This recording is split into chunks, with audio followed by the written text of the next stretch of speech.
Hello, beautiful children. It's Mrs. Land here. How are you? I hope you are doing well.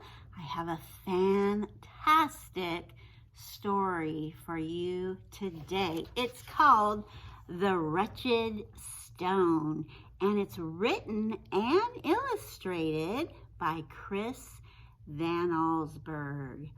And let me tell you, these sailors are on a ship, and all is well until they find a stone, and it glows and has transforming power on them, and it's not good. So let's dive in and see what happens. I want you to be thinking, what could this stone be? Here we go. On May 8th, we finished bringing supplies aboard early this morning. At midday, we left on the tide and found a fresh breeze just outside the harbor. It is a good omen that our voyage has begun with fair winds and a clear sky. May 9th, the first mate, Mr. Howard, has brought together a fine crew. These men are not only good sailors, they are accomplished in other ways. Many read and have borrowed books from my small library. Some play musical instruments, and there are a few good storytellers among them. May 17th. Our passage is going well. The usual boredom that comes with many days at sea is not present on this ship. When the members of the clever crew are not on duty, I find them singing and dancing or amusing each other with tales of past adventure. June 5th. Land ho! Slightly before sunset, we spotted an island. I have consulted my charts, but do not see it recorded. This is odd, since ships have sailed through these waters for years.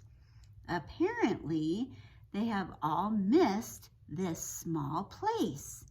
We are low on water and would be happy to find fresh fruit growing here.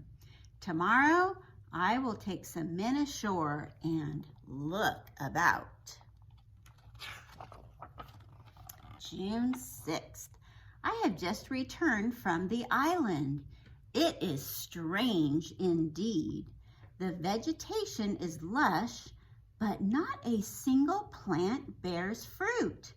The air has an odor that at first seems sweet and pleasant, then becomes an overpowering stink. I saw no sign of animal life, not even an insect. We found a spring that had water too bitter to drink. We also discovered something quite extraordinary, which I have brought aboard. It is a rock, approximately 2 feet across. It is roughly textured, gray in color, but a portion of it is as flat and smooth as glass. From this surface comes a glowing light that is quite beautiful and pleasing to look at. The thing is unbelievably heavy, requiring 6 strong men to lift it. With great effort, we were able to get it aboard and into the forward hold. We have set sail and are underway again. June 10th. The crew is fascinated by the rock.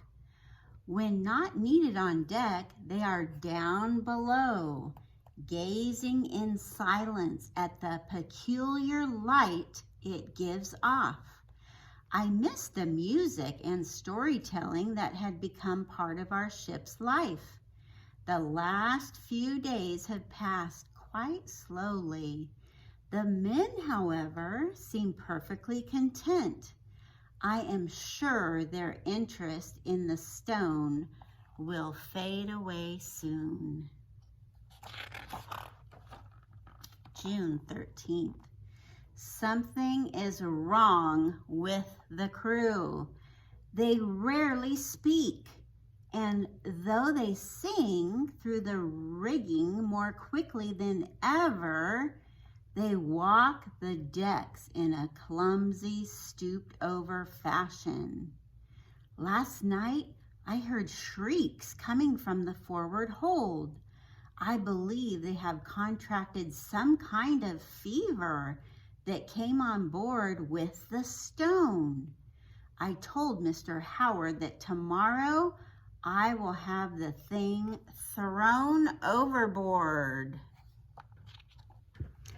What do you think this thing is?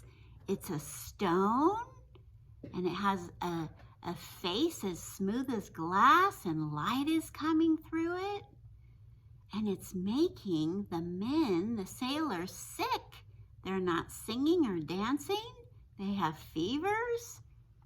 What could it be? Let's see. June 14th. This morning, I woke to find the deck deserted. The wheel was tied steady with a rope. I believe Mr. Howard, who spent some time around the rock, told the men about my plan to get rid of it. They have now locked themselves in the forward hold.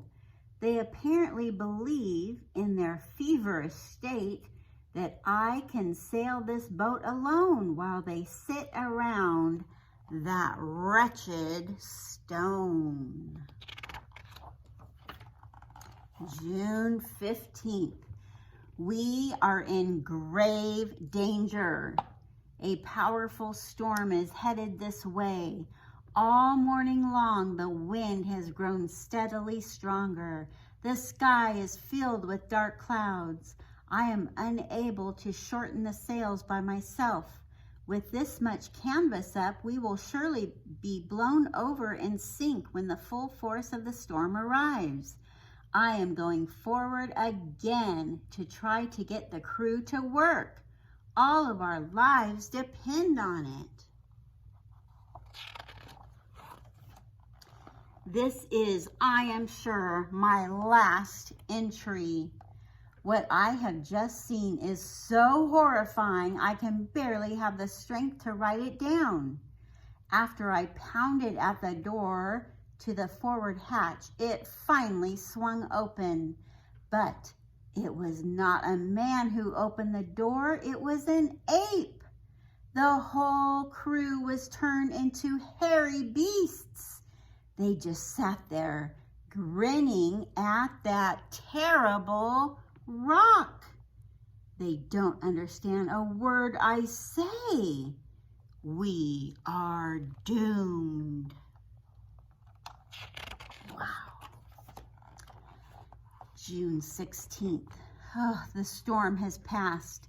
The Rita Ann is still afloat, but both masts and rudder are lost. The stone has gone dark. We were struck by lightning twice during the storm. I believe that was the cause. Unfortunately, the crew is unchanged. They are still beasts, but seem sad and lost without the glowing rock.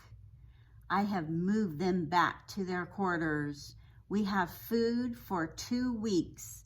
I am hopeful of a rescue. June 19th. I have made an encouraging discovery. I am playing the violin and reading to the crew. It is having a positive effect. They are walking upright and have an alert look in their eyes. June 24th. I was in the forward hold today. A dull glow was coming from the stone. I have covered it and will keep the compartment locked. June 28. I am happy to report that the men have returned to normal. It seems that those who knew how to read recovered most quickly. June 30th. We are saved. A ship has been spotted off our starboard side. I have decided to scuttle the Rita Ann. There's only one place for the Wretched Stone. Before we abandon ship, I will set a fire that will send this vessel and her cargo to the bottom of the sea. July 12th. Our rescuers have left us in the harbor town of Santa Pango. One by one, the crew should be able to sign on to ships passing through and work their way home. We have made an agreement not to talk about the strange events that took place aboard the Rita Ann. The men appear to have recovered completely, though some show an unnatural appetite for the fruit that is available there. The end. What do you think, boys and girls? What was that wretched stone that had such a terrible effect on the crew? Can you think of any ideas? Have any of you thought it may have been a television? See you next time. Bye-bye.